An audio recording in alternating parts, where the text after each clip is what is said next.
అందరికీ నమస్తే అండి. ఆవు పాల జున్ను అనమాట. ఆవు పాల జున్ను చేస్తున్నాను.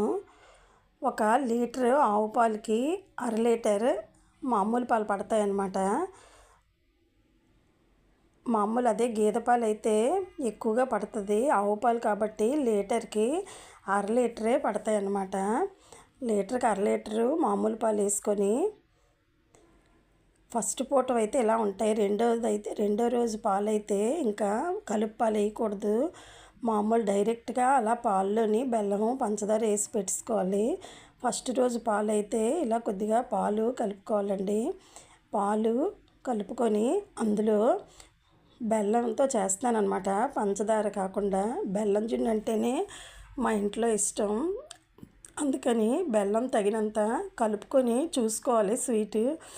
స్వీట్ సరిపోయినంత వేసుకోవాలన్నమాట. తియ్యగా కావాలంటే తియ్యగా, కొద్దిగా తక్కువగా కావాలంటే అలా దానికి ఎంత కావాలంటే అంత బెల్లం వేసుకొని ఇలా శొంఠి మిరియాలు పొడి చేసుకొని, శొంఠి మిరియాలు యాలకుల పొడి ఆ 3 పళ్ళు వేసుకుంటే బాగుంటుందండి. జున్ను అంటే కంపల్సరిగా శొంఠి మిరియాల పొడి అయితే మటుకు వేసుకోవాలి.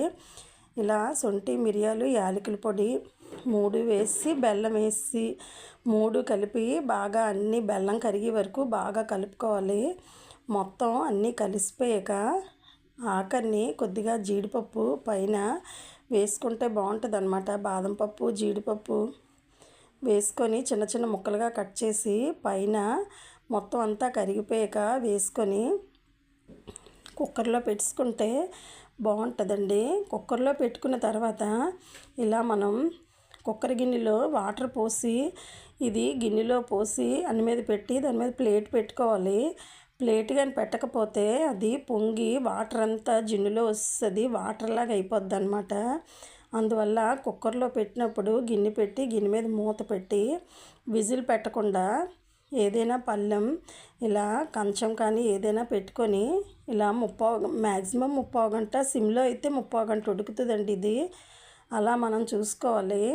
అరగంట 30 గంట పడుతుంది. అది చాక్ తోటి ఇలా చూస్తే అది ఉడికితే పాలు తగలవన్నమాట.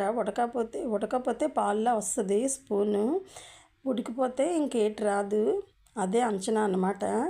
అలా చూసుకొని మనకు తెలిసిపోద్ది. ఇలా చెయ్యి పెట్టినా ఇలా ఉడికిపోతే తెలిసిపోద్ది. అప్పుడు స్టవ్ కట్టేసుకొని చల్లారాక అలా తింటే బాగుంటుందండి. ఫ్రిడ్జ్లో పెట్టుకొని తిన్నా సరే చాలా బాగుంటుంది. ఫ్రిడ్జ్లో పెట్టుకుంటే చాలా రోజులు నిల్వ ఉంటుంది అన్నమాట. ఎక్కువ రోజులు కావాలంటే ఫ్రిడ్జ్లో పెట్టుకొని వాడుకోవాలి.